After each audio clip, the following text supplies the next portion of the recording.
Hello everyone and welcome back. My name is Mr. Kovalt, and in this video I'm going to be going over how to calculate the entropy changes in the surroundings. So in a previous video we talked about how to look at changes in signs and calculate the change in entropy of the system, but here we're going to talk about the surroundings. I'm going to go over a practice problem for you. So what we're going to be doing, remember, when you are calculating the entropy change of the surroundings, the equation you're going to be using is the delta S of the surroundings is equal to the negative of the delta H of the process or the reaction divided by the temperature. So that is the equation that we're going to be using.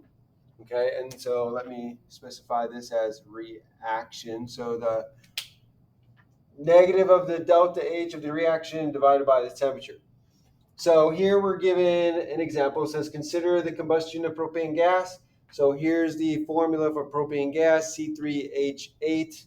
That's going to react with oxygen since it's combustion, and we're going to form carbon dioxide and water gas. And they're giving us the delta H of this reaction as negative 2044 kilojoules. So A is asking us to calculate the entropy change of the surroundings when it occurs at this temperature. So we need to change temperature to Kelvin, so 25.0 degrees plus 273 is going to give us our Kelvin, which is going to be 298 Kelvin. Now you could use 273.15, but it's not going to make that much of a difference here. So I rounded to 273. Oh yeah, I have my temperature. Now I need the delta H of the reaction, which is given to me here. So I'm going to plug it in. So I get the delta S of the surroundings is equal to the negative delta H over the temperature, and my delta H is there, so it's going to be a negative 2044 kilojoules divided by the temperature, 298, so 298 Kelvin, and then that's equal to, what did I calculate this to be? It's going to be 6.86. So this is going to be a positive because a negative and negative makes positive. So 6.86 kilojoules per Kelvin. Let me rewrite this. So per Kelvin.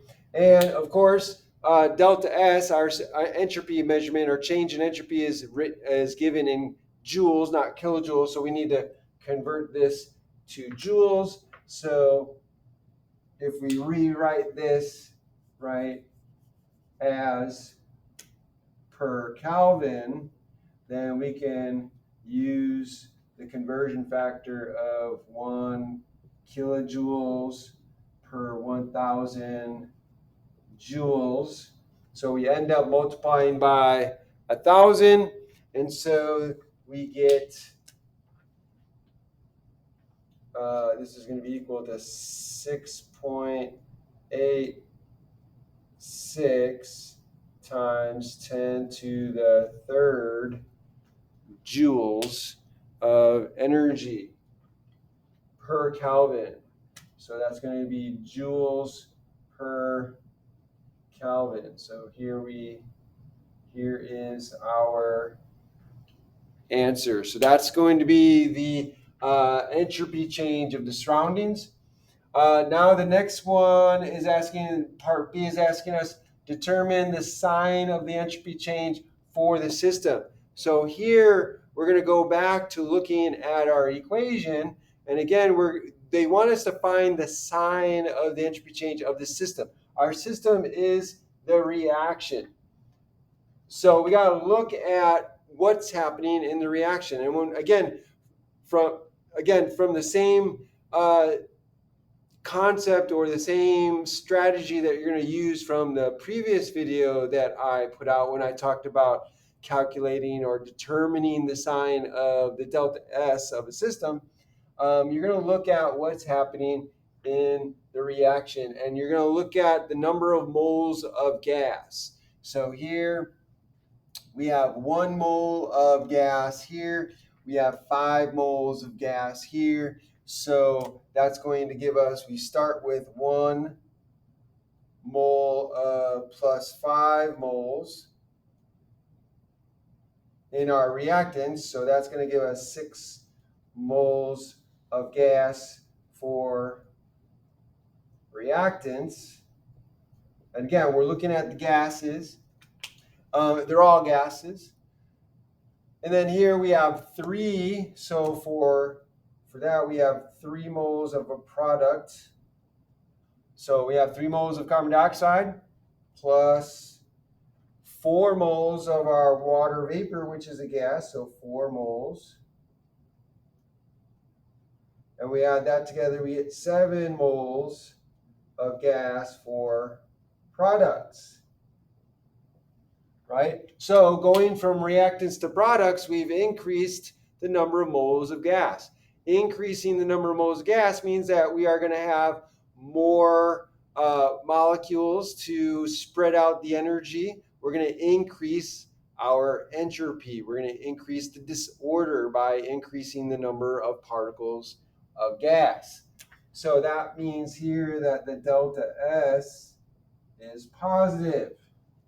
Okay, now, last but not least, we're looking at determining the sign of the entropy change for the universe. And so we need to keep in mind that the equation is that the delta S, the change in entropy of the universe, is equal to the change in entropy of the system plus the change in entropy of the surroundings, right? So in part A, we calculated the change in entropy of the surroundings. That is a positive value. So we have a positive value. Oops, wrong one.